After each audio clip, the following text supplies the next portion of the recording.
Hello दोस्तों, मैं हूं निशान सिंह, आपका मेंटर्स, और आपका स्वागत है आपके अपने चैनल डिफेंस ट्यूटर में। तो आज की इस वीडियो में पढ़ने वाले हैं एनडीए केमिस्ट्री कंप्लीट कोर्स के लेक्चर नंबर 57 को। और आज की इस वीडियो में हम पीरियोडिक क्लासिफिकेशन ऑफ एलिमेंट्स के और भी कुछ टॉपिक को यहाँ कवर करेंगे। तो चलिए वीडियो पे बने रहिए और वीडियो को पूरा देखिए। चलिए आपको बताते हैं कि इस वीडियो में हम किस टॉपिक को कवर करेंगे। तो आज का हमारा टॉपिक होगा मेंडली पीरियोडिक टेबल। हम इस वीडियो में मेंडली पीरियोडिक टेबल को समझेंगे, उनके पीरियोडिक क्लासिफिकेशन, जिस टाइप से पीरियोडिक क्लासिफिकेशन किए थे उन्होंने, अब जिस टाइप से टेबल को क्लासिफाई किया था, एलिमेंट को क्लासिफाई किया था, उन सभी चीज़ों को यहाँ समझेंगे। उनके मेरिट्स और डिमेरिट्स को समझेंगे, उनके द्वारा जो टेबल बनाया गया था उसके क्या मेरिट्स हैं, क्या डिमेरिट्स हैं, इनको समझेंगे। फिर हम मॉडर्न पीरियोडिक टेबल को यहाँ पे समझेंगे। साथ ही में उस मॉडर्न पीरियोडिक टेबल के कैरेक्टरिस्टिक और जो भी उनके कैरेक्टरिस्टिक्स हैं उन सभी को समझेंगे। और मॉडर्न पीरियोडिक टेबल को long form of periodic table भी कहते हैं। तो चलिए वीडियो पे बने रहिए, वीडियो को हम स्टार्ट करते हैं। तो हमारा फर्स्ट टॉपिक है modern periodic table, sorry Mendeley periodic table. तो मेंडली पीरियोडिक टेबल क्या बोलता है हमें कि देखिए, जितने भी टाइप्स ऑफ क्लासिफिकेशन हमने आपको पिछले वीडियो में बताया था, जो भी आपको हमने क्लासिफिकेशन बताए थे, न्यूलैंड्स का, डोब्राइनर स्टेट का, फिर से लोथर-मेयर कर्व, ये सभी चीज़ों जो हमने बताया था, लोथर-मेयर कर्व के बाद ही, लोथर-मेयर के आने के बाद ही ये एटॉमिक वेट पे चर्चा करने, मतलब एटॉमिक वेट पे चर्चा की गई थी। लोथर-मेयर के बाद ही एटॉमिक वेट के आधार पे पीरियोडिक टेबल को क्लासिफाई करना, एलिमेंट को क्लासिफाई करना स्टार्ट किया गया था। तो अभी हम ये भी हमने आपको बताया था कि जो लोथर-मेयर थे और मेंडली थे, दोनों साथ में स्टार्ट किए थे अपने इस क्लासिफिकेशन को करना, इस एलिमेंट को क्लासिफाई करने का।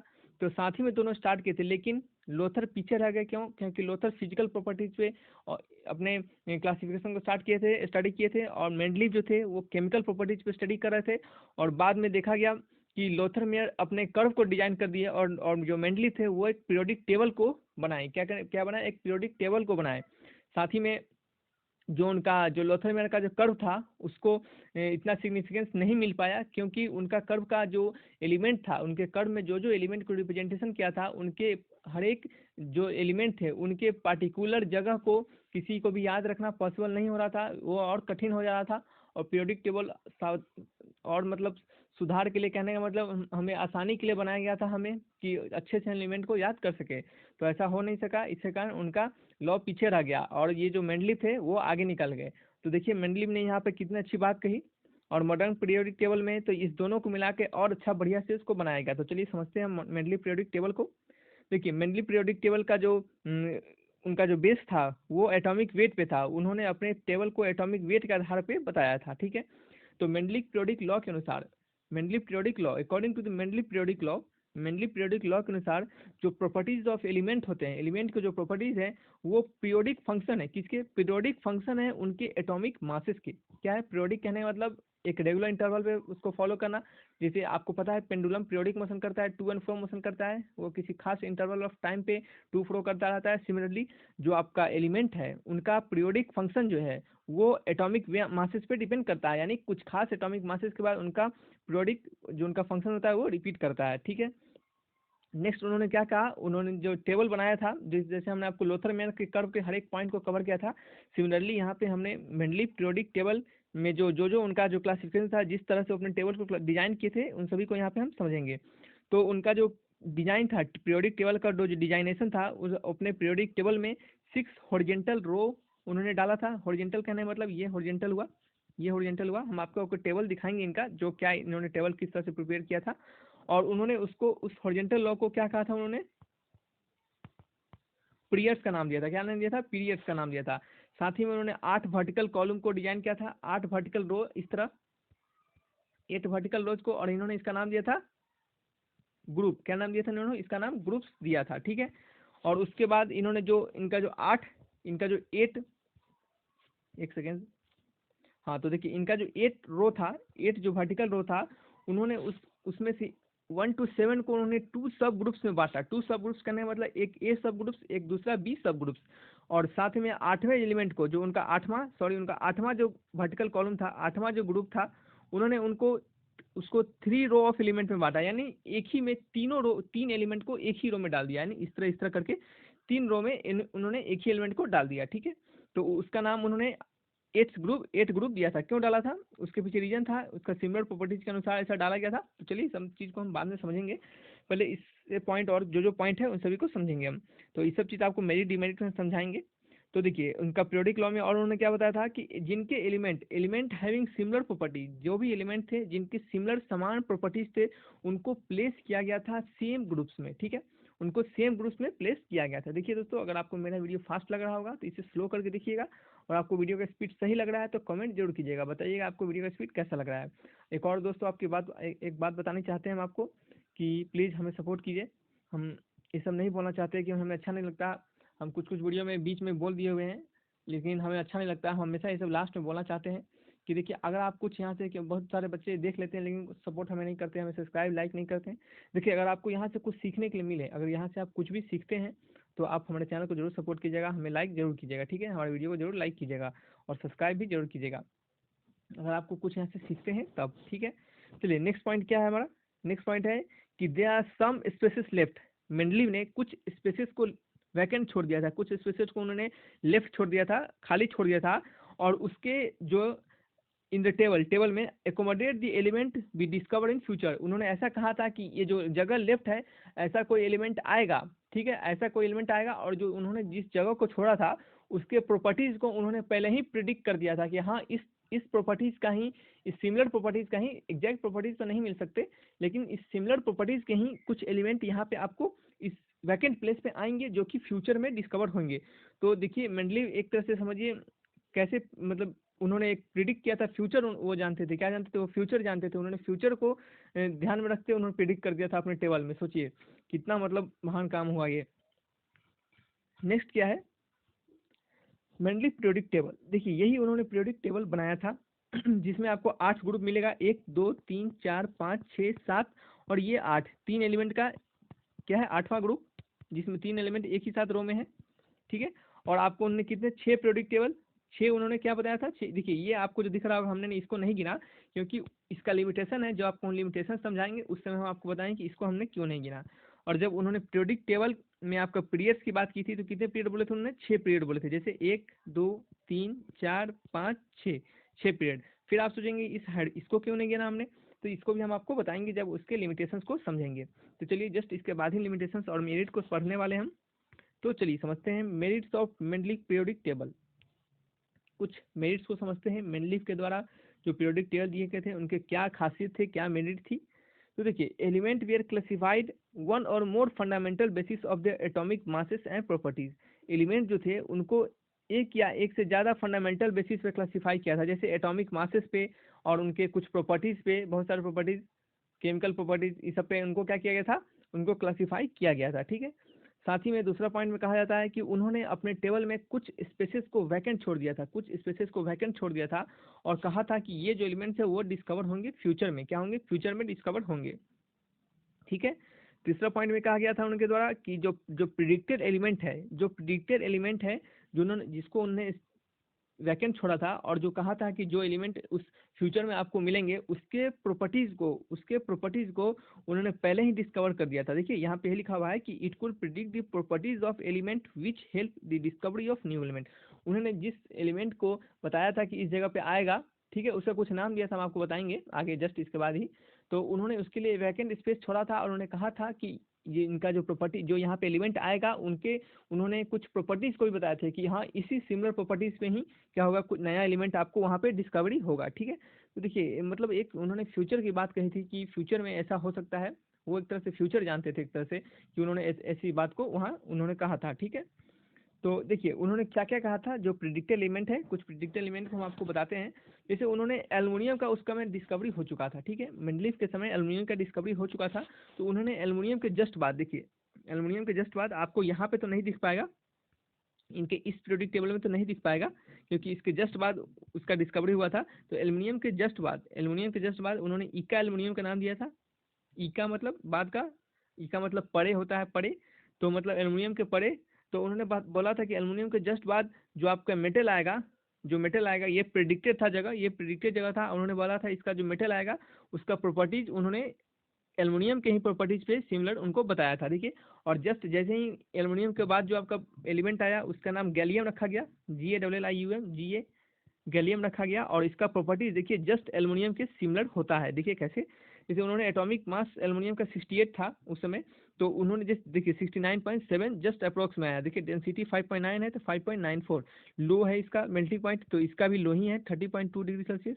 और इसके फॉर्मूला देखिए, इनके केमिकल प्रॉपर्टीज को भी इवन उन्होंने सही क्या किया था, उन्होंने सही परख लिया था। जैसे देखिए EaCl3+, ये सॉरी EaCl3, देखिए EaCl3 अगर इसको आप तोड़ते हैं, EaCl3 को अगर आप तोड़ते हैं तो देखिए आपको क्या मिलता है, Ea+3+3Cl-, ठीक है। यहाँ पे मतलब आपका जो एलिमेंट है, ये एलिमेंट है, ई से एलिमेंट बता रहा है, ये एलिमेंट बता रहा है, तो ये जो आपका एलिमेंट है उस पर कितना है, +3 चार्ज है। और आप GaCl3 को तोड़ते हैं, GaCl3 इसको अगर आप तोड़ते हैं तो ये बताइए कितना हो जाएगा, यहाँ पे बताइए 3 Ga+3+3Cl-, यानी देखिए इसका भी जो आपका जो यहाँ पे आपको प्रेजेंट है, जो इस पे आयंस प्रेजेंट है वो कितने हैं, +3 है। चार्ज कितने हैं, सॉरी +3 चार्ज है, आयंस बोले हम, +3 चार्ज है, यहाँ भी +3 चार्ज है। तो ये सब उन्होंने पहले से ही प्रिडिक्ट कर दिया था कि हाँ इस टाइप के आपको सिमिलर प्रॉपर्टीज को देखने मिलेंगे। जैसे उन्होंने ऑक्साइड्स के बारे में प्रिडिक्ट किया था, तो इसको आप तोड़िएगा तो ये पे +3 चार्ज आएगा और यहाँ पे क्या होगा, Ga पे फिर +3 चार्ज आएगा, ठीक है। आप तोड़ के देखिएगा जैसे हम लोग को बताया है उसी तरीके से AxBy पे, ठीक है, तोड़िएगा। आपको AxBy हमने अपने पिछले वाले लेक्चर में बहुत अच्छे से समझाया था कि कोई एलिमेंट AxBy है, इसको तोड़ने का तरीका क्या होता है कि x में क्या करते हैं, x को पीछे लिखते हैं a पे, इस y को प्लस कर देते हैं, +y को पीछे लिखते हैं और b को क्या लिखते हैं, -x, a+y+y_b-x, ठीक है। इस तरीके से एलिमेंट को हम तोड़ते हैं, ठीक, तो याद रखिए। तो देखिए इसमें क्या करना था हमको, तो ये आपका ई का एल्यूमिनियम था, उन्होंने एल्यूमिनियम के जस्ट बाद के एलिमेंट को उन्होंने प्रिडिक्ट कर दिया था। सिमिलरली यहाँ पे उन्होंने ई का सिलिकन के बारे में बताया था कि सिलिकन के जस्ट बाद जो आपका एलिमेंट आएगा उसका प्रॉपर्टी सिलिकन के इस प्रॉपर्टी से लगभग सिमिलर होगा। तो बाद में जो एलिमेंट आया उसका नाम जर्मीनियम था और उनका प्रॉपर्टी क्या था, लगभग सिमिलर हुआ था, ठीक है। जैसे यहाँ पे +4 चार्ज आएंगे इस पे, तो यहाँ भी +4 आ जाएंगे, यहाँ +2 आएंगे तो यहाँ क्या आएंगे, सॉरी यहाँ भी +4 आएंगे तो यहाँ भी क्या आएंगे, +4 ही आ जाएंगे।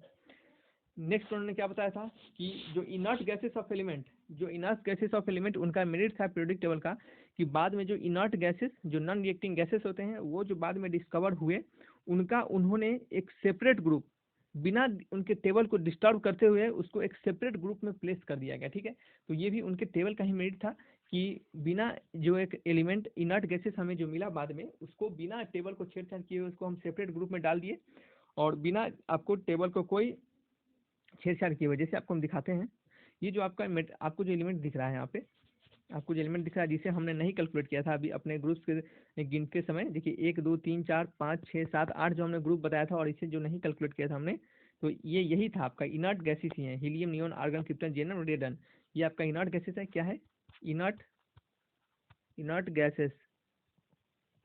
गैसेस है, ठीक है। और यही आपका क्या हुआ था एकदम बाद में, जब डिस्कवर हुआ तो इसको सेपरेट अलग से ही ग्रुप में डाल दिया गया, ठीक है।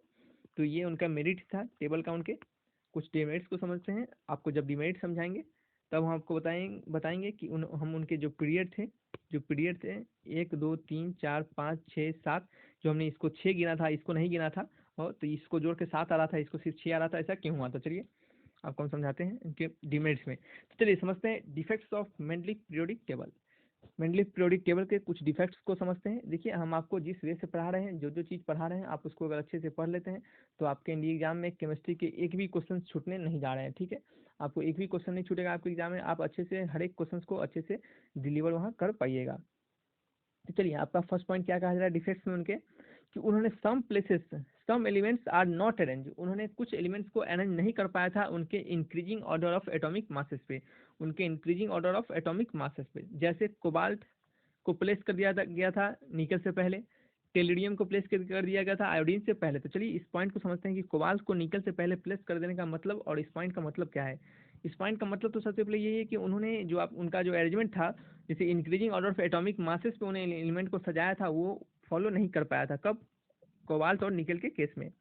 तो देखिए इनका जो टेबल आपको दिख रहा होगा कोबाल्ट और निकेल, ठीक है, तो इसमें आपको दिख रहा होगा कि कोबाल्ट का जो मास है 58.9 है, क्या है 58.9 है, और वहीं पे निकेल का मास है वो 58.7 है।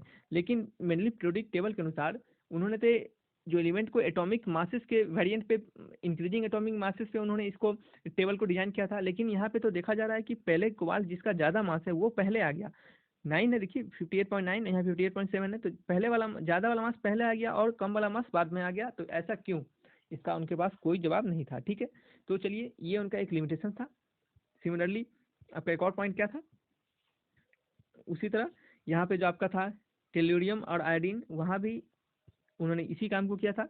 टीई और आई को देखिए 1.28 1.27, ज़्यादा मास वाले को उन्होंने आगे डाल दिया, कम वाले मास को उन्होंने बाद में डाल दिया। तो ये उनका क्या था, एक लिमिटेशंस था, उनको उनके टेबल्स के डिमेरिट थे। तो दूसरा डिमेरिट क्या है कि position of hydrogen is not clear because its show properties similar to metal as well as non metal. तो सब बात तो सही है कि हाइड्रोजन का जो प्रॉपर्टीज है वो मेटल और नॉन मेटल दोनों से सिमिलर होते हैं, दोनों से मिलते जुलते हैं। तो उनके टेबल में उन्होंने हाइड्रोजन का जो जगह था, उनका जो हाइड्रोजन का पोजीशन था, उन्होंने उसको नहीं बता पाया था। ठीक है, इसके कारण हम यहाँ पे इस हाइड्रोजन को इस ग्रुप में नहीं गिन रहे हैं। इसके कारण हमारा 6 ही ग्रुप आ रहा है, सॉरी 6 ही पीरियड आ रहा है, और इसे हम नहीं गिन के इसे हम काउंट नहीं कर रहे हैं। क्या करें, इसे हम काउंट नहीं कर रहे हैं। ठीक है, तो आपको समझ में आ गया होगा हम इसे क्यों नहीं काउंट कर रहे थे, और ऐसा इसको भी क्यों गिन रहे थे, आपको सब समझ में आ गया होगा, पूरा क्लियर हो गया होगा। तो चलिए नेक्स्ट पॉइंट को समझते हैं। उनका लास्ट डिवाइड क्या था कि the position of isotopes of elements are not clear. उन्होंने अपने टेबल में जो आइसोटॉप्स थे, आइसोटॉप्स के पोजीशन को क्लियर नहीं किया था। तो व्हाट इज आइसोटॉप्स, आपको मन में आया होगा।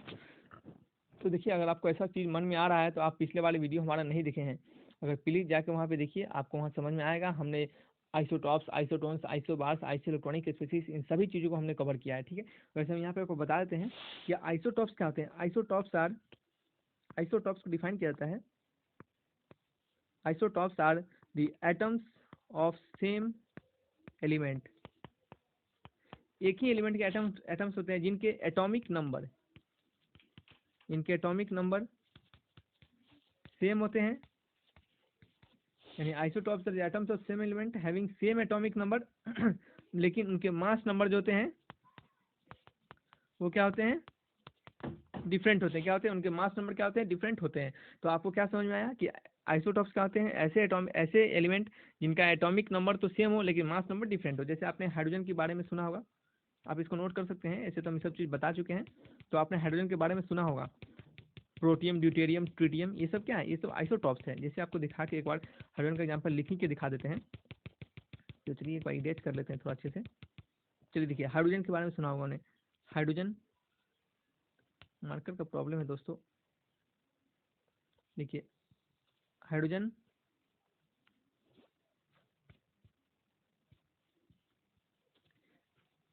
हाइड्रोजन, हाइड्रोजन, ठीक है।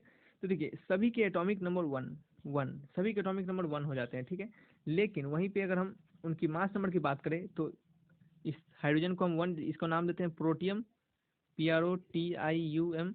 पता नहीं मार्कर लिख नहीं पा रहे हैं हम, सॉरी दोस्तों। तो प्रोटियम, ठीक है, साथ ही में उसका इसका जो मास होता है यहाँ 1 लिखते हैं। ड्यूटेरियम जिसका मास 2 होता है, इसका ट्रिटियम जिसका मास 3 होता है, इसका नाम दिया जाता है प्रोटियम। लिख लीजिएगा, अब हम बोल दे रहे हैं, इसका ड्यूटेरियम लिख नहीं पा रहे हैं हम, और इसका नाम लिखा है ट्रिटियम। ठीक है, प्रोटियम, ड्यूटेरियम, ट्रिटियम। ठीक है, थोड़ा इसे इस तरह कर लेते हैं, हो सकता है कहीं चलने लगे। ठीक है, तो प्रोटियम, ड्यूटेरियम, ट्रिटियम, तो ये आपका क्या है, कुछ आइसोटॉप्स होते हैं। तो इसको आप याद रख सकते हैं, हमने ये सबको अच्छे से और कवर किया है हमारे, और पिछले लेक्चर में, पिछले चैप्टर में हमने इसको अच्छे से और कवर किया था। तो चलिए मॉडर्न पीरियोडिक टेबल, तो अब हम मेनली पीरियोडिक टेबल को समझ सकते हैं। जितने भी आपको डेवलपमेंट ऑफ क्लासिफिकेशन हुए पीरियोडिक टेबल के, पीरियोडिक क्लासिफिकेशन करवाए गए, उनका ये last classification modern periodic table, जिसको हम अभी तक अच्छे से और पढ़ते जा रहे हैं। ठीक है, अभी तक हम उसको पढ़ रहे हैं। ठीक है, इसके जस्ट बाद इस चैप्टर को, इस जो आपका टॉपिक है, इस वीडियो को खत्म करने के बाद हम अपने नेक्स्ट वीडियो में आपको क्लासिफिकेशन ऑफ एलिमेंट्स बताएंगे, जिसमें हम आपको S block, P block, D block, F block, इन सभी के अलग अलग चैप्टर में आपको अच्छे से कवर करेंगे, उनके हर एक पॉइंट्स को, ताकि आपको रखना ना पड़े। तो चलिए मॉडर्न पीरियोडिक टेबल को समझते हैं। मॉडर्न पीरियोडिक टेबल को समझते हैं, क्या है modern periodic table. Modern periodic table को ब्रिटिश केमिस्ट मोस्ले, जिनका नाम था हेनरी मोस्ले, के द्वारा 1913 में इसे बनाया गया था। ठीक है, इसे डिस्कवर किया गया था, और इसका जो बेसिस था, इसको फॉर्म करने का जो बेसिस था, वो उन्होंने एटॉमिक नंबर को एक मोस्ट सबसे ज़्यादा फंडामेंटल प्रॉपर्टीज को मानकर, उन्होंने एटॉमिक नंबर को, एटॉमिक मास से भी ज़्यादा फंडामेंटल प्रॉपर्टीज एटॉमिक नंबर पे, यही तो सबसे मेन आपका जो मॉडर्न पीरियोडिक टेबल का खासियत था, कि उन्होंने एटॉमिक मास पे नहीं, हेनरी मोस्ले ने एटॉमिक नंबर पे क्लासीफाई करके उन्होंने पीरियोडिक प्रॉपर्टीज को दिया था, यानी उन्होंने टेबल को बताया था। ठीक है, तो चलिए इसमें उन्होंने क्या कहा था, इस चीज़ में उन्होंने क्या कहा था इसको हम समझते हैं कि उन्होंने इसको पूरे टेबुलर फॉर्म में, इस अपने पीरियोडिक लॉ को एक टेबुलर फॉर्म में उन्होंने दिया था, एक टेबल बना के बताया था। और उस टेबल के अनुसार उन्होंने कहा था कि जो फिजिकल और केमिकल प्रॉपर्टीज होते हैं, किसके, जो फिजिकल और केमिकल प्रॉपर्टीज होते हैं एलिमेंट्स के, वो पीरियोडिक फंक्शन होते हैं एटॉमिक मासेस के, सॉरी गलती बोल दिए, ये एटॉमिक नंबर से, किसके, एटॉमिक नंबर से। तो देखिए आपने किसको किसको पढ़ा था, लोथर मेयर कब पढ़ा, मेंडलीफ को पढ़ा। तो इनके दौरान क्या था, इनके अनुसार जो आपका एटॉमिक, जो आपका पीरियोडिक प्रॉपर्टीज था, ठीक है, न्यूलैंड्स के अनुसार, न्यूलैंड्स के द्वारा और लोथर मेयर के द्वारा, फिर से लोथर मेयर के द्वारा और मेंडलीफ के द्वारा, इन सभी के द्वारा जो आपका फंडामेंटल प्रॉपर्टीज था, प्रॉपर्टीज ऑफ एलिमेंट था, वो पीरियोडिक फंक्शन था एटॉमिक वेट का। आप इसको याद कर लीजिए, आपके एग्जाम में इस पॉइंट को बना के क्वेश्चन पूछे जा सकते हैं कि इनका जो प्रॉपर्टीज था वो एटॉमिक वेट पे था। लेकिन मॉडर्न पीरियोडिक टेबल में जो आपका एलिमेंट का फंडामेंटल प्रॉपर्टीज था वो क्या था, एटॉमिक नंबर था, सॉरी। तो देखिए पीरियोडिक लॉ के अनुसार कहा गया था कि जो फिजिकल और केमिकल प्रॉपर्टीज होते हैं एलिमेंट्स के, वो पीरियोडिक फंक्शन होते हैं एटॉमिक नंबर्स के, किसके, एटॉमिक नंबर से, जिसको कि हम जेड से डिनोट करते हैं, ठीक है। किसी एलिमेंट को डिनोट करने का तरीका पता है आपको, जेड और ए, इसे हम बता चुके हैं। ऐसे देखिए जेड और ए से डिनोट किया जाता है, जहाँ जेड क्या है, जेड है आपका एटॉमिक नंबर, और ए क्या है, एटॉमिक मास, ठीक है, क्या है, एटॉमिक मास है। तो आप इसको याद कर लीजिए, ठीक है। तो चलिए नेक्स्ट समझते हैं। नेक्स्ट क्या है, ये तो आपका पीरियोडिक टेबल है, क्या है ये, पीरियोडिक टेबल है। तो इसी का नाम दिया गया है long form of periodic table, लंबा समय तक चलने वाला पीरियोडिक टेबल, लॉन्ग फॉर्म, जिसे इसमें हर एक टाइप को एकदम, हर एक चीज को क्लासीफाई इसमें कर दिया गया था। तो देखिए इसके अनुसार, इस पीरियोडिक टेबल के अनुसार इसको हम और अच्छे से समझाएंगे, इसके जस्ट बाद अभी हम कुछ आपको चीज़ें बताने वाले हैं, उसमें आपको हम और इसको अच्छे से कवर करेंगे। तो चलिए, ये आपको हम पीरियोडिक टेबल पहले दिए हैं कि आप इसका रूपरेखा देख सकते हैं। जैसे यहाँ एस ब्लॉक है, इस दोनों को हम एस ब्लॉक कहते हैं, फिर यहाँ से आपको डी ब्लॉक कहते हैं, इस इतने को पी ब्लॉक कहते हैं, इस दोनों को क्या कहते हैं, एफ ब्लॉक कहते हैं, इसको हम लेंथेनाइज सीरीज कहते हैं, इसे हम एक्टिनाइज सीरीज कहते हैं। अच्छा क्यों कहते हैं, क्या होता है, ये सब सभी चीज़ों को हम समझेंगे अपने लेक्चर में, आगे आने वाली लेक्चर में, और इस लेक्चर में कुछ और भी चीज़ों को हम समझेंगे। चलिए नेक्स्ट समझते हैं, characteristic of long form of periodic table. Sorry, जो भी आपके जो मॉडर्न पीरियोडिक टेबल थे, उन आपको तो समझ में आ गया होगा कि मॉडर्न पीरियोडिक टेबल में क्या किया गया था, उसका बेसिक कहने का मतलब क्या था, कि जो पीरियोडिक टेबल होते हैं, पीरियोडिक जो प्रॉपर्टीज होते हैं एलिमेंट के, वो फिजिकल और केमिकल प्रॉपर्टीज पे डिपेंड करते हैं, और क्या करते हैं, वो एटॉमिक मास पे डिपेंड करते हैं। यानी जो आपका जो physical chemical properties of element जो होते हैं वो पीरियोडिक फंक्शन होते हैं एटॉमिक नंबर पे, उनका प्रॉपर्टीज एटॉमिक नंबर पे वेरी करता है। तो इसके कैरेक्टरिस्टिक को कुछ समझते हैं हम। पहला है, the horizontal rows are called periods. जो हॉरिजेंटल रोज दिए गए थे, हॉरिजेंटल रोज कहने का मतलब ये आपको दिख रहा होगा, ये वाला, ये वाला, ये वाला, ये सब जो आपको दिख रहा होगा, ये क्या है, ये पीरियड्स हैं। क्या है, इसका नाम दिया गया था पीरियड्स, यहाँ पे लिखा हुआ है हॉरिजेंटल रोज का आर कॉल्ड पीरियड्स। साथ ही में the vertical columns are called groups. Vertical columns, ये वर्टिकल वर्टिकल बनी, वर्टिकल मतलब 90 degree perpendicular, vertical vertical vertical vertical दिख रहा होगा आपको, ये वर्टिकल क्या है, ये क्या है, ग्रुप्स है। क्या इनके नाम क्या दिया गया था, इनका नाम दिया गया था, देखिए यहाँ पे ग्रुप्स दिया गया था, ठीक है। और लॉन्ग फॉर्म पीरियोडिक टेबल में ही कहा गया था कि देयर आर 1 to 18 ग्रुप्स, साथ ही में 7 पीरियड्स होंगे, ठीक है। तो देखिए 1 2 3 4 5 6 7, 7 पीरियड पता चल गया आपको, दिख गया होगा 7 पीरियड, पहले से लेकर आखिरी तक 7th पीरियड थे। और आप सोचेंगे कि ये तो 18 ग्रुप दे दिया गया, और 1 to 18 ग्रुप्स थे, क्या थे, 1 2 3 4 5 6 7 8 9 10 11 12 13 14 15 16 17 18, देखिए 18 ग्रुप्स आपको दिख रहा होगा। तो आप सोच रहे हैं ये नीचे वाला क्या लटका हुआ है इधर पीछे, नीचे क्या है, ये तो एफ ब्लॉक है, आपको हम पिछले टेबल में बताए थे कि ये क्या है फिर तो देखिए ये है आपका, इसी ग्रुप में ही आते हैं, ठीक है, इसी ग्रुप में आते हैं, इसी ग्रुप में आते हैं, यहाँ पर आते हैं, देखिए जिस दिखाते हैं लेंथेनाइट्स को, देखिए कहाँ लिखा हुआ है लेंथेनाइट्स, एले कहाँ लिखा हुआ है इस टेबल में, 6th पीरियड में, देखिए 6th पीरियड में एले से लेंथेनाइट, 57 के बाद देखिए, 57 के बाद देखिए यहाँ से 57 से 71 और 89 से 110, यानी 6th और 7th पीरियड में ये जो इतने जो पूरा लंबा सा ये जो आपको दिख रहा होगा, ये जो कलाकृति किया गया हुआ है नीचे एफ ब्लॉक का, तो इसका जो सारांश है आपको हम दिखाते हैं इस पॉइंट में, कि ये जो आपको दिख रहा होगा 57 से 71, ये जो इतना है ये इसमें भर दिए जाते हैं, ठीक है। साथ ही में ये जो है इसको इतने को इसमें भर दिए जाते हैं, ठीक है, 7th पीरियड में भर दिए जाते हैं, तो ये इसी में आ जाते हैं। इसके कारण ये क्या होते हैं, इतना ही डिस्कवर किया गया है कि 1 to 18 तक ग्रुप्स हैं, और 1 to 7 तक क्या है, पीरियड्स हैं, ठीक है। तो देखिए ये इसमें से बाहर क्यों आ गए, इसका कारण था क्योंकि इसका अलग से इनका प्रॉपर्टीज को शो कर। देखिए इनका प्रॉपर्टीज लेंथेनम की तरह ही है, लेंथेनम की तरह ही है। ये जो आपका लेंथेनम दिख रहा होगा La और Ac, इसका एक्टिनाइड, इसको लेंथेनाइड कहते हैं। तो इसका प्रॉपर्टी, सभी का प्रॉपर्टीज लेंथेनम की तरह ही, इन सभी का प्रॉपर्टीज एक्टिनाइड्स की तरह ही, Ac की तरह ही है। लेकिन इनको बाहर रखा गया, इनका कुछ कारण था, क्योंकि इनका जो इलेक्ट्रॉनिक कन्फिगरेशन था वो फुलफिल नहीं था, वो हाफ फिल इलेक्ट्रॉनिक कन्फिगरेशन था। हाफ फिल नहीं आप कह सकते हैं, मतलब कम्प्लीटली फिल नहीं था, ठीक है, पार्शियली फिल बोल सकते हैं इसे आप। तो इसके कारण इनको बाहर रखा गया। ये सब चीज़ को हम आगे समझेंगे अभी। देखिए क्या है हमारा कि elements having similar outer electronic configuration, जो इनका कैरेक्टरिस्टिक था मॉडर्न पीरियोडिक टेबल का, कि एलिमेंट्स जिनके सिमिलर इलेक्ट्रॉनिक कन्फिगरेशन, इनको फिजिकल केमिकल प्रॉपर्टीज दोनों के आधार पर इनको रखा गया था। यहाँ पे हर एक चीज़ को ध्यान में रख के इसको बनाया गया था। तो जो एलिमेंट जिनके सिमिलर आउटर इलेक्ट्रॉनिक कन्फिगरेशन हो, जिनका इलेक्ट्रॉनिक कन्फिगरेशन सिमिलर हो, समान हो, उनको अरेंज किया गया था। उनको अरेंज किया गया था वर्टिकल कॉलम्स, जिनको कि ग्रुप्स का नाम दिया गया था।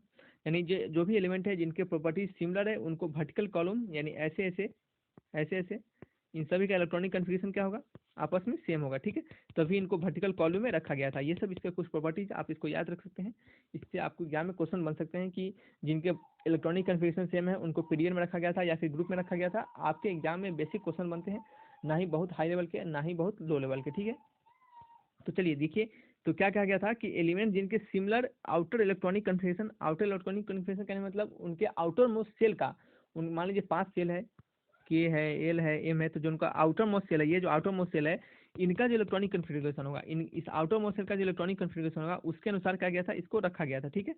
तो देखिए कहा गया था कि इसको ग्रुप्स में बांटा गया था, उनको ग्रुप्स में रखा गया था। दैट्स वाई, इसके कारण elements of group possesses similar chemical properties, जिसके कारण एलिमेंट्स, एक ही ग्रुप के एलिमेंट जो होते हैं, समान केमिकल प्रॉपर्टीज को शो करते हैं। उनके दिखेगा, उनके ऑक्साइड्स, उनके हाइड्राइड, उनके हर चीज़, उनके जो भी उनके फॉर्म कर सकते हैं, उनसे हम कंपाउंड्स को, वो क्या होते हैं, सेम ही टाइप के फॉर्मूला को वो क्या करते हैं, फॉर्म करते रहते हैं, ठीक है। तो इसके दौरान आपको कुछ हम जनरल इलेक्ट्रॉनिक कन्फिगरेशन दिखाते हैं। वैसे हम जनरल इलेक्ट्रॉनिक कन्फिगरेशन को हर एक ब्लॉक में जब हम कवर करेंगे, S block, P block, D block, F block, उस समय हम आपको सभी के जनरल इलेक्ट्रॉनिक कन्फिगरेशन को बताएंगे। ये सब कवर करने के बाद हम आपको एक एक ग्रुप्स को पढ़ेंगे, 1A group, 2A group, 3A group, सभी ग्रुप्स को हम यहाँ पे आपको कवर कराएंगे। तो आप बेखौफ रहिए, बेफिक्र रहिए। बेखौफ कहने का मतलब बिना टेंशन के रहिए, बेफिक्र रहिए। तो आप देखते रहिए, ठीक है। वीडियो को देखिए, यहाँ से सीखने के लिए मिलेगा आपको, आपको कहीं जगह दूसरी जगह जाने की जरूरत नहीं पड़ेगी। तो केमिस्ट्री का पूरा आपको चिंता हम पे छोड़ दीजिए, ठीक है। तो देखिए आपको एस ब्लॉक एलिमेंट, जो आपका एस ब्लॉक एलिमेंट है, जिसको कि हम रिप्रेजेंटेटिव एलिमेंट्स के नाम से भी जानते हैं, तो ये सब याद कर लीजिए। आपको एग्जाम में पूछे जा सकते हैं कि एस ब्लॉक एलिमेंट को किसके नाम से जानते हैं, रिप्रेजेंटेटिव एलिमेंट्स, और कुछ कुछ दे देगा। आपको क्या करना है, रिप्रेजेंटेटिव एलिमेंट्स को टिक लगा देना है। और इनके जनरल इलेक्ट्रॉनिक कन्फिगरेशन भी पूछे जाते हैं, what is the general electronic configuration of S block elements. तो कुछ कुछ अलावा बकवा देगा, आप क्या कीजिए, उसको सही से लगाइए। तो देखिए आप क्या कीजिए, देखिए general electronic configuration of S block element क्या होते हैं, NS12, एन, एन क्या है, एन सेल होते हैं। आउटर मोस्ट सेल के कन्फिगरेशन एन, कितने नंबर ऑफ सेल है, एन। एस पे क्या है, 1 2, आपको पता है कि एस में एक या फिर दो ही इलेक्ट्रॉन भरे जा सकते हैं, एस में एक ही इलेक्ट्रॉन, एक या फिर दो ही इलेक्ट्रॉन भरे जा सकते हैं। तो सिमिलरली यहाँ क्या आता है, एन एस पे पावर 1 - 2, ठीक है। तो चलिए आपको पता चल गया क्या हो गया, एन एस पे पावर 1 और 2, 1 या फिर 2, एक इलेक्ट्रॉन भर सकते हैं, यानी NS1 या फिर NS2, यही भर सकते हैं। यही कहने का मतलब इसका NS1 लिख सकते हैं या फिर NS2, एक इलेक्ट्रॉन होगा या फिर दो इलेक्ट्रॉन होगा, ठीक है। तो ये हो गया आपका। फिर उसी तरह सिमिलरली डी ब्लॉक जो आपके एलिमेंट थे, क्या थे, डी ब्लॉक एलिमेंट थे। तो डी ब्लॉक एलिमेंट में हम कैसे निकालते थे D block element, D block element कहाँ थे, आपको हम बताया थे कि बीच वाले जो, देखिए यही स्ट्रक्चर था ना आपका, यहाँ पे एस थे, यहाँ पे डी थे, यहाँ पी थे, ये जो नॉर्मल गैस थे नीचे एफ वाले थे, तो यही आपको पता था। तो देखिए डी ब्लॉक एलिमेंट का जो इलेक्ट्रॉनिक कन्फिगरेशन होता है, और डी ब्लॉक एलिमेंट को आप ट्रांजिशन एलिमेंट के नाम से भी जानते हैं। किसके नाम से जानते हैं बताइए, ट्रांजिशन एलिमेंट के नाम से जानते हैं। और आप डी ब्लॉक एलिमेंट के जो इलेक्ट्रॉनिक कन्फिगरेशन होते हैं, उनके आउटर मोस्ट जो उनका जनरल इलेक्ट्रॉनिक कन्फिगरेशन होता है, वो होता है N-1 डी पे पावर 1 या 10, NS1 - 2, सॉरी माइनस कर रहे हैं 1 या फिर 2, 1 से 2, NS1 से 2, और N-1 डी 1 से 10। यानी कह सकते हैं आप कि मान लीजिए NS1 है और N-1 डी क्या है, 1 से 10 में से कुछ भी, 5 है, 4 है, कुछ भी है, इवन मतलब 1 से 10 के बीच कुछ भी हो सकता है। तो ये क्या है, इनके कुछ इलेक्ट्रॉनिक कन्फिगरेशन है, इसे आप याद कीजिए। ये सब चीज़ को हम हर एक कवर करेंगे, आपको हर चीज़ बताएंगे वहाँ पे, आप टेंशन न लीजिए, ठीक है। तो आप इस सब चीज़ों को जो जो बताया जा रहा है उसको आप अच्छे से ध्यान में सुनते चलिए और पढ़ते चलिए। सिमिलरली क्या है, पी ब्लॉक के एलिमेंट को क्या कहते हैं, रिप्रेजेंटेटिव एलिमेंट्स इसे भी कहते हैं, और रिप्रेजेंटेटिव एलिमेंट्स इसे भी कहते हैं। तो पी ब्लॉक को भी हम रिप्रेजेंटेटिव एलिमेंट्स ही कहते हैं और एस ब्लॉक को भी हम रिप्रेजेंटेटिव एलिमेंट्स ही कहते हैं, ठीक है। और पी ब्लॉक एलिमेंट्स का जो इलेक्ट्रॉनिक कन्फिगरेशन है, जनरल इलेक्ट्रॉनिक कन्फिगरेशन है, वो NS2 NP 1 से 6। NS में देखिए, NS में यहाँ पे 2 फिक्स कर दिया गया है, N के जगह पे 1 NS1 नहीं आएगा, NS2 ही आएगा। और साथ ही में P पे जो क्या होगा 1 या फिर 6 आएगा, ऐसा कुछ आएगा, ठीक है। 1 से 6 के बीच कुछ भी नंबर 1 2 3 4 5 6 कुछ भी, ठीक है। जैसे जैसे आप ग्रुप में, जैसे आपका जो ग्रुप है, जो पी ब्लॉक है, आपको दिखाते हैं। पी ब्लॉक है 1 2 3 4 5, 5 इसमें एलिमेंट है, सॉरी 5 ग्रुप है। तो पांचों ग्रुप होंगे तो स्वाभाविक है कि सब में तो NS2 ही होगा, NS2 ही होगा। लेकिन जो NP जो पी में जो होगा वो 1 से 6 के बीच कुछ भी हो सकता है, अलग अलग सबका हम बताएंगे आपको, तो आप टेंशन नहीं लीजिए। क्या ऐसा हो सकता है, हम ये अभी आपको बता रहे हैं क्योंकि ये जनरल इलेक्ट्रॉनिक कन्फिगरेशन आपको हम सिखा रहे हैं। इलेक्ट्रॉनिक कन्फिगरेशन हमने सिखा चुका है, ठीक है। हमने आपको उसको लिखना ही बताया, आपके एटॉमिक नंबर के अनुसार पे आप कैसे इलेक्ट्रॉनिक कन्फिगरेशन को लिख सकते हैं, उसको हमने क्वांटम नंबर जब हम पढ़ाया था, उसमें उसके बाद हमने इलेक्ट्रॉनिक कन्फिगरेशन का अलग से टॉपिक बनाया था, उसमें हमने बताया था, ठीक है। तो इसको हम जब अलग अलग से हम सभी चीज़ को पढ़ेंगे इसके अलग ग्रुप वाइज, तो उसमें आपको हम और अच्छे से क्लियर कर देंगे। तो ये क्या है, आपको एफ ब्लॉक का सिमिलरली क्या है, N-2 F1 से 14 N-1 D 0 1, या फिर 0 होगा या फिर 1 होगा, समझ रहे हैं। और NS2 क्या है, NS2। चलिए, तो ये क्या कहा जा रहा है कि देखिए यहाँ पे आपको दिख रहा होगा कि जो कुछ अल्कली मेटल्स हैं, हम यहीं पे आपको दिखा दे रहे हैं, यहीं पे आपको दिखा दे रहे हैं, कुछ कुछ एलिमेंट का आपको दिखाएंगे, ज़्यादा नहीं। देखिए जैसे अल्कली मेटल्स हुए, अल्कली मेटल्स कहने का मतलब जो पहला है आपका ग्रुप 1 का एलिमेंट, यही ग्रुप 1 का element alkali metal, alkali metal, उसके जनरल इलेक्ट्रॉनिक कन्फिगरेशन हमने क्या बताया था, NS1 या फिर 2। तो यहाँ पे S1 लिखते हैं, सिर्फ S1 लिखते हैं, ठीक है। क्यों लिखते हैं, क्योंकि इनके पास वैलेंस इलेक्ट्रॉन एटम 1 है, और इन पे चार्ज भी क्या होते हैं, एक ही चार्ज +1 चार्ज होते हैं। दूसरा क्या है, alkaline earth metal. Alkaline earth metal किसे कहते हैं हम, इस वाले को, beryllium magnesium calcium strontium barium, इस वाले को, ठीक है, अल्कलाइन अर्थ मेटल।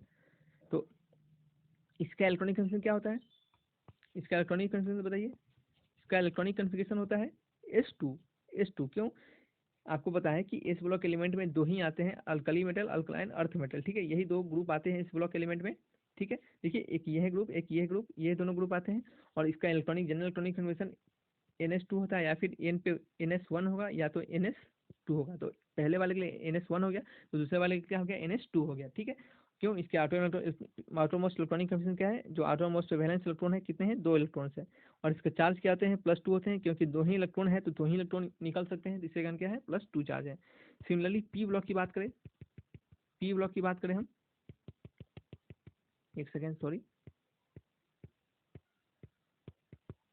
चलिए पी ब्लॉक की बात करेगा हम। तो देखिए पी ब्लॉक की अगर बात करते हैं तो 13 14 15 16,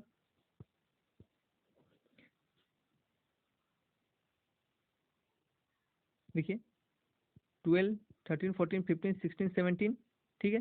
तो ये क्या हो गया आपका, ये क्या हो गया,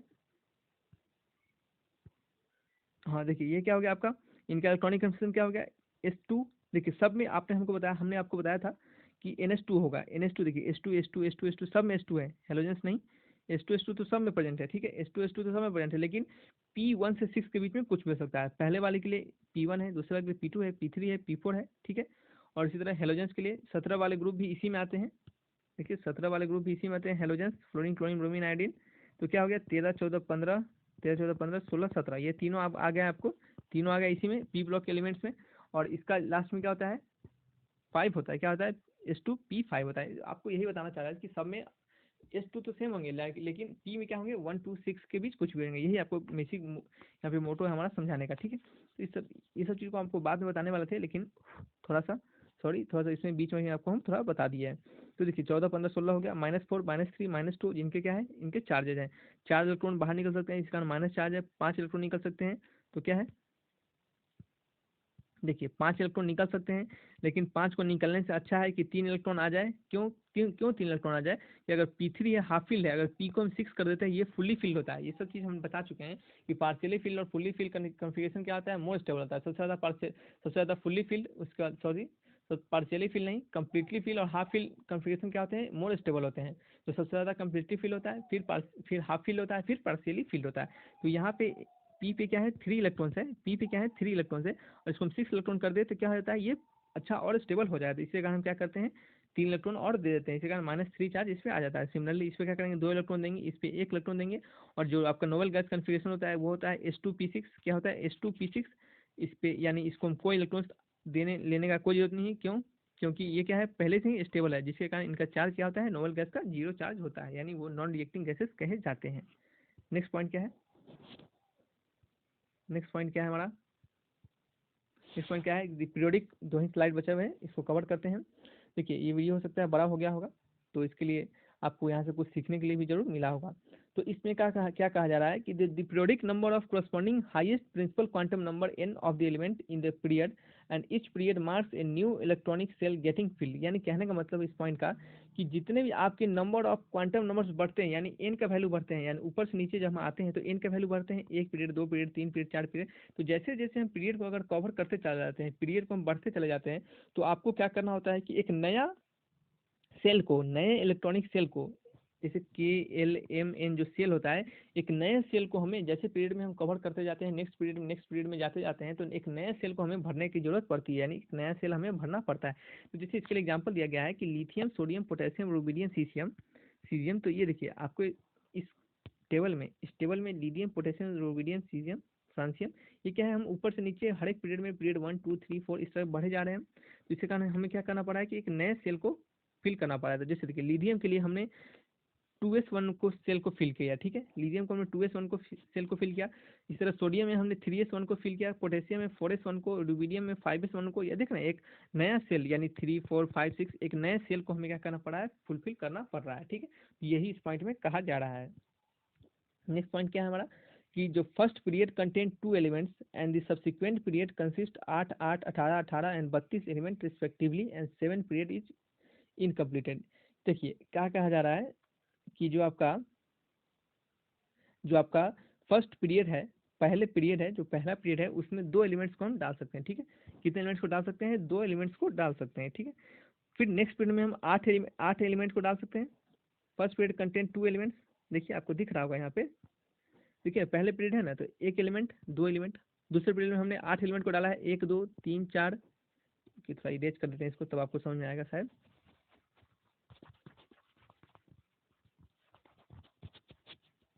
ठीक है, तो देखिए पहले वाले पीरियड में हमने कितने एलिमेंट को डाला है, 2 एलिमेंट को डाला है, 1 एलिमेंट और 2 एलिमेंट, ठीक है। उस तरह दूसरे पीरियड में हमने 1 2 3 4 5 6 7 8 एलिमेंट को डाला है। तीसरे वाले पीरियड में हमने फिर 8 एलिमेंट को डाला है, 1 2 3 4 5 6 7 8। फिर चौथे पीरियड में हमने 18 एलिमेंट को डाला है, गिन लीजिएगा। उसी तरह यही कहा जा रहा है यहाँ पे इस पॉइंट में, इसको याद रखिए, ये बढ़िया पॉइंट है कि पहले पीरियड में हमने 2 एलिमेंट को डाला, फिर सब्सिक्वेंटली आगे जैसे पीरियड हुए, सेकेंड पीरियड में 3 2 8 को, फिर 8 को, फिर 18 वाले, फिर 18, फिर 32। लेकिन जो आपका 7th पीरियड होता है वो क्या होता है, कंप्लीट इनकम्प्लीट रह जाता है। जैसे 7th पीरियड आपको दिख रहा होगा, दिख रहा है इनकम्प्लीट है, यहाँ पे अभी नहीं है, एलिमेंट डिस्कवर ही नहीं हुआ है, इसके कारण क्या है, यहाँ पे खाली है, ठीक है। तो ये क्या हो गया, आपका 7th पीरियड क्या होता है, इनकम्प्लीट रह जाता है। इस पॉइंट में यही बताया जा रहा है। और क्या कहा जा रहा है कि in this form the periodic table, in this form the periodic table 14th element box 6 7th lanthanide actinide respectively are placed in separate panel of the bottom। इस फॉर्म के अनुसार यानी इस पीरियोडिक टेबल में जो 14 एलिमेंट होते हैं both 6 period के और 7th पीरियड के, जो 14th एलिमेंट होते हैं 6 पीरियड के और 7th पीरियड के, उनको अलग से सेपरेटली प्लेस किया जाता है, उनको अलग से सेपरेटली प्लेस किया जाता है। और इसका नाम दिया जाता है लैंथेनाइड्स और एक्टिनाइड्स। क्यों? क्योंकि इनका जो इलेक्ट्रॉनिक कन्फिगरेशन होता है, इसमें हम एक नए सेल को फुलफिल करते हैं, सॉरी एक नए ऑर्बिटल्स को फुलफिल करते हैं, जिसका नाम है एफ ऑर्बिटल्स, उसको हम फुलफिल करते हैं। और इसके कारण वो एफ ब्लॉक से बिलोंग करता है, जिसके कारण हम इसका अलग से एक ग्रुप बनाते हैं, ठीक है। अलग से हम इसे ग्रुप बना के बाहर निकालते हैं। और इसमें हम आपको 6th पीरियड के ये एलिमेंट हुए, 7th पीरियड के ये एलिमेंट हुए, इसको हम क्या करते हैं, लैंथेनाइड और एक्टिनाइड्स के नाम से जानते हैं। जैसे देखिए 6th पीरियड के आपको एलिमेंट्स को हमने बताया था, 6th पीरियड में देखिए 57 to 71, इसको हम लैंथेनाइड जानते हैं, और 89 से 103 इसको हम एक्टिनाइड्स के नाम से जानते हैं, ठीक है। तो इस पॉइंट में आपको यही कहा जा रहा है। तो चलिए, ये वीडियो लगता है बहुत लंबा चला गया होगा, फिर भी यहाँ पे आप जरूर कुछ यहाँ से सीखे होंगे, ठीक है। तो चलिए वीडियो को यहीं तक रखते हैं, और वीडियो अच्छा लगेगा तो वीडियो को लाइक कीजिएगा, और यहाँ से जरूर कुछ सीखे होंगे आप, तो आप हमारे वीडियो को लाइक करके चैनल को सब्सक्राइब कीजिएगा, साथ ही में बेल आइकन दबाइएगा। तो चलिए दोस्तों, फिर मिलेंगे छड़ी के साथ, तब तक के लिए बाय बाय।